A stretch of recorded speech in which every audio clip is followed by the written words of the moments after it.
Welcome to Whiteboard Wednesday, week 17. The topic today we're going to speak about is the notion of trust, and trust in the operation of a footy club is just a fundamental aspect of what we actually have to do.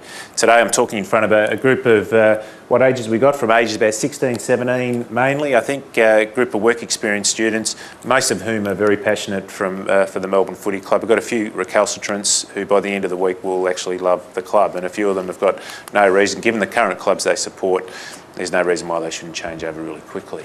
But the talk today is about trust and the reason, and I just posed the question before to the group about why trust is important, and straight away the answers were very much on the money. That we're in an environment where if we sort of sit within a circle here of all the people sort of in the inner sanctum, if you like, within a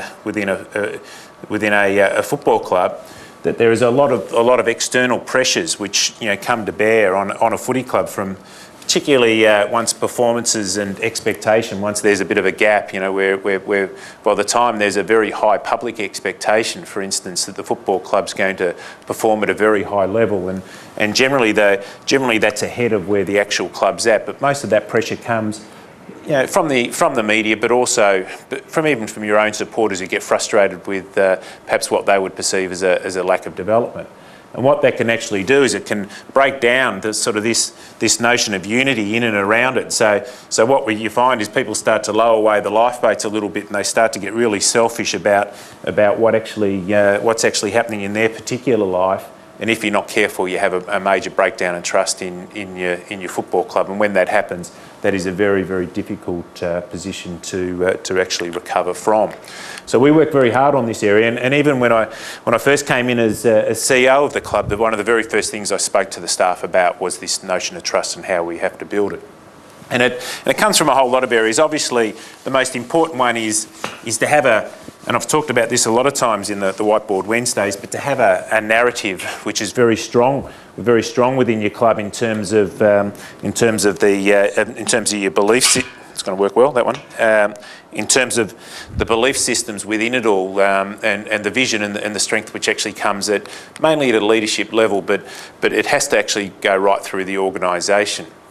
There's a book I read once, and it's called The Speed of Trust, and it had a very big influence. And for those, I've mentioned it in a few Whiteboard Wednesdays, for those who are looking for a really good dialogue on what actually trust means, I'd highly recommend it. It's called The Speed of Trust, and the focus of the book is that organisations which trust and trust well are organisations who also can make very quick and responsive decision making, which in most businesses is very, very important, and obviously very, very important in a football club.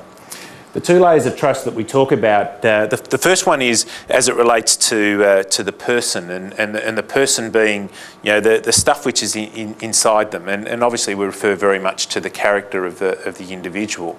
And so it's the stuff that if you're with a group of people, you get to learn a little bit over time as to what's inside them. Are they honest people? Are they decent people? Are they people who can match their deed with what they actually say as well? And there's not a gap between what they promise and actually what they deliver.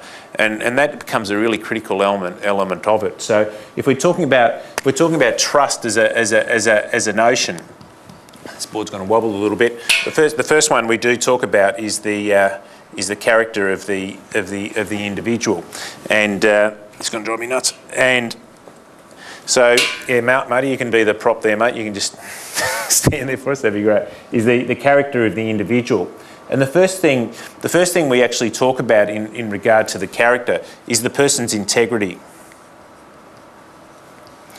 And the integrity is, that what we talk about as in what they say is what they do. You know that they're going to be honest in regard to how they interact and how they behave in and around you. And that becomes, I think, almost the starting point for anything that we do. But it's obviously, in some cases, when you're dealing with young people, it's a very difficult thing to actually judge. And so, therefore, when we talk about integrity, we do as much homework as we possibly can to find out about where the person's come from.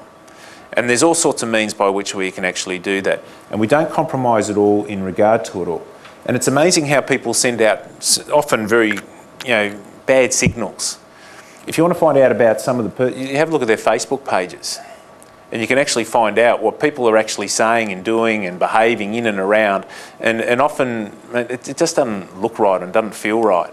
And so even for young people who are coming through the system, we say, okay, right from the outset, how do you actually want to present? How do you want the world to actually see you? And it's not a competition as to who can actually be seen as the most out there person, because how you present should be very consistent with what your true personality is. And whilst I understand that young people particularly are still often finding their way and knowing and trying to get a sense of themselves in regard to it all, but there are a number of big warning signs in regard to that. And that becomes one of the things certainly we measure when we come into to judging who we bring and employ in our organisation.